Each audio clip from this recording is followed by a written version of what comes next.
I'm talking about the bench press. Everyone loves to do bench. It's everyone's favorite exercise. It's one of the best exercises you can do in the gym, but it's the most commonly misexecuted. This is Stranger Gains coming to you live, trying to tell you how to bench press. So today we're gonna kind of unravel the bench press. We're gonna show you what I've done. We're gonna compare a few different styles of bench press. We're gonna give you some examples. We'll get into that later. But I guess let's jump right in. I'm gonna show you the main premise of what I'm trying to teach here. All right. A lot of people like to give cues like for you to lock in your lats. If you were to try and do a bicep curl, right? You got your arm here, you got your forearm, and you got like the weight in your hand, right? This is your tricep, this is your bicep, right? If you're gonna try and pull with this muscle, and then you're gonna try and pull with the opposite muscle, that's behind it, your lats opposed to your pecs, it's gonna make this heavy. You aren't gonna be as strong moving this object. So what I'm trying to get at is the cues that a lot of people will give you, if you take them literally, a lot of times they'll screw up your bench press. So for you to lock in your lats, for you to just initially get stable, yes, that's good. But then don't try and squeeze them back as you try and press. It's going to screw up your bench press. So what I'm trying to teach right now is the traps, right? So traps, a decent sized muscle group. You're going to try and roll up onto your trap. So you lay down on the bench, right? This is the legs, this is the guy's body, right? And we'll say that little angle there, like right down there is the trap, so that's the guy's head, right? You're gonna try and push. You're gonna try and push with your butt and try and push all the force into your traps, right? You're not gonna want to have any pressure on your butt. The reason you don't want any pressure on your butt is because the more compressed your butt is on the bench, the lower the angle is. The lower the angle is of your chest. There's a reason that people can dip a lot of weight, right? It's because it's at an optimum angle. You don't want to be bench pressing at this angle where your shoulder gets wrenched back and you don't have very much leverage. You want to be benching at this angle. You want to be pushing down. So the more weight you can take off the butt, the greater this angle is, right? And then the more weight you can get up onto your trap. So I suggest you pinch your traps up and back and then try and roll up onto them, right? And you're going to try and want to be like as tight on your trap as you can. So if you have your traps locked back, that doesn't affect your pressing. You have your lats locked back, that does affect your pressing.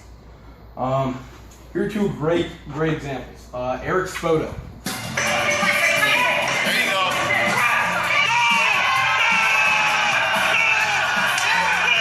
Holds a world record right now at 722 for raw bench press. Mark Bell, he did 606, and these numbers aren't like totally reflective of these different types of lifts. But anyone who's ever held a world record on the bench press does not heave. They do exactly what I've just talked about. Eric's photo actually is one of the best raw bench presses I've ever seen. So what Mark Bell does, he heaves. All right. Zoom in a little closer. Get a little closer.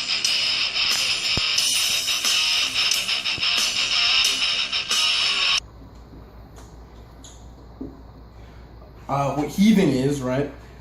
It usually takes place from laying down too flat on the bench. So if the bench is behind me there, and I were to lay down flat on it, and I were gonna try and like have the bar touch my chest, I'd bring the weight down. Then my shoulder's not in an optimum position, so my natural like instinct or whatever would be to curl up like that and then heave. That can be avoided. What Eric's photo does. He locks his traps back essentially, and then instead of having to ever get at that position, since his chest is elevated and he's at a more optimum angle of press, he doesn't ever get where he has to heave. So you could build a more efficient bench press and like a huge pull factor to not heaving is injury. Mark Bell has torn his pec 7 times. 7 times he's torn his back. And he's the inventor of the slingshot, which was a great invention.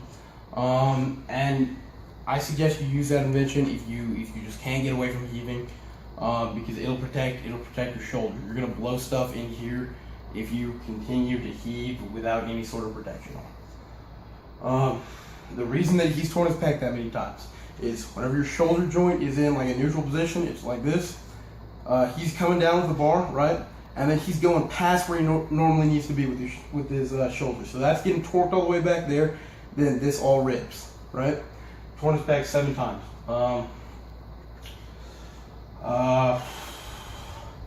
Once again, what I'm suggesting is roll up onto the traps, get as much weight as you can off your butt. Your grip, the way that you handle the bar is going to affect if you tear your bicep or not. The further the bar is up flat on your hand like that, the more of a chance you're going to tear your bicep. Because as you come down like that, there's more of a stretch in your bicep the further up in your hand the bar is. So, what I would suggest would be to rotate your hand slightly out while still turning your elbows in. Rotate your hand slightly out so that the bar sits right in the palm of your hand. You want your hands both twisted out. The bar sits right in the palm of your hand. This will give you more control over the bar, and you don't ever want your wrists turned back. You never want your wrists turned back. The lower you have the bar in your hand, the less your wrist will be turned back. What am I missing, dude? Sounds good. Think there's anything else we need to cover? We covered grip. All right, I think that's good, man. All right, guys, back arch. It's crucial for your bench press. All right, so whenever you bench, I told you guys to raise your butt off the bench where it's just barely touching. I told you guys to roll up on your traps, right? But at the same time, you want to be arching your back. You don't solely want to be arching your lower back, because if you only arch your lower back, it's only changing the angle of your butt, not your chest. It ever so slightly changes the angle of your chest, right? In most people, your lower back is going to be easier to arch, but you need to get yourself into a position that's not comfortable. It's going to be painful, but it'll maximize your bench press. You're going to want to exteriorly rotate your upper back. You're going to want to go backwards with it so that you can change the angle of your chest, right? So as your butt is off the bench, you want to turn the flat bench into a decline bench. So your flat bench, you want to turn it into a decline bench. This is a better pressing angle than this is. You would rather be pressing down, or like from your perspective down, rather than up. For the same reason that on an incline bench press, you can't bench as much as a flat. And if you spend maybe a couple weeks on the decline, your decline will surpass your flat bench. That's because the angle that you put yourself in. So you want to have as much back arch as you can.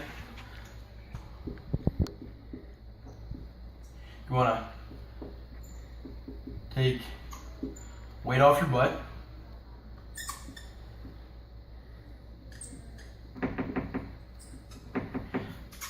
And the third thing is you want to roll up onto your traps.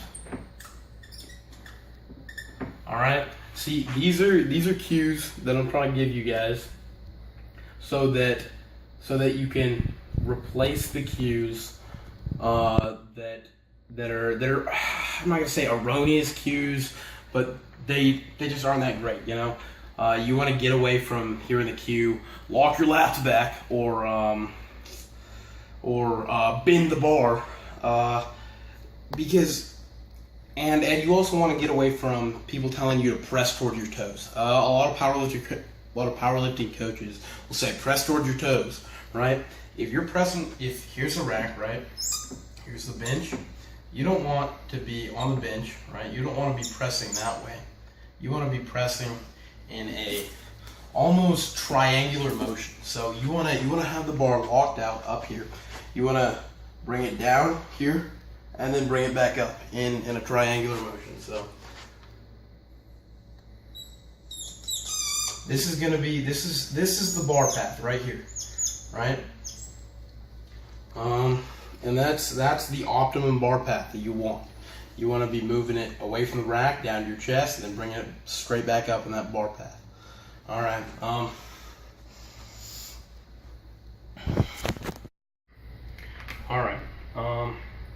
I drew this up. It's not very good drawing, but I hope this helps depict what I'm saying. All right. This is a flat bench. This is a flat bencher. Someone. All right. He has weight on his butt. He has a lot of pressure right there underneath his shoulder blades. All the pressure is underneath his shoulder blades right there. And then whenever he comes down, that's going to cause him to have the tendency to heave, right? To his shoulder, and see how much lower his elbow is than it needs to be, which then causes a bunch of strain and tension on the shoulder joint. He has to go down further to touch his chest, which actually is not the biggest reason why you want to roll up under your traps. It's because the amount of tension it puts right there. So as he brings that down, he's going to want to have the tendency to, instead of continue going down like that, which will mess up your shoulder, he's going to want to kind of dip and heave, and whenever he presses, he's going to want to press out, right? This is the incorrect way to bench. But if you look at right here, this guy has no weight on his butt. No weight on his butt. His butt is just barely touching the bench. And you want your leg drive to actually be 100% engaged whenever you unrack the bar, right? So if it's not there and you just want to engage your leg drive whenever the bar gets down to your chest, your butt's gonna fly off the bench, and then it's gonna be no lift. You want to have your butt just off the bench where you're just barely touching it. You don't want to have any weight on your butt. Which, if his butt was flat, that angle would be lower. Right? Then he wouldn't have as good of an angle to press with, right? He wants his butt up. And then see how all of his weight is right up here on his traps? He's rolled up onto his traps. So then that puts his chest right here at an optimum angle, so that whenever he comes down, he'll be pressing like this rather than like this, right? He comes down and look at his shoulder. It's at an angle where this is a bad depiction. I don't know if you can tell, but this is the difference, right? You come down, touch your chest to here, look at the angle my elbow is at, and then if I were to be flat on the bench, I would have to come all the way back there. Do you see how much further back my elbow is? That caused a bunch of strain and tension on that joint right there. And in my opinion, that's the reason that Mark Bell has torn his pec 7 times. Subscribe to my YouTube channel. More videos every week. Like, comment. Make more gains.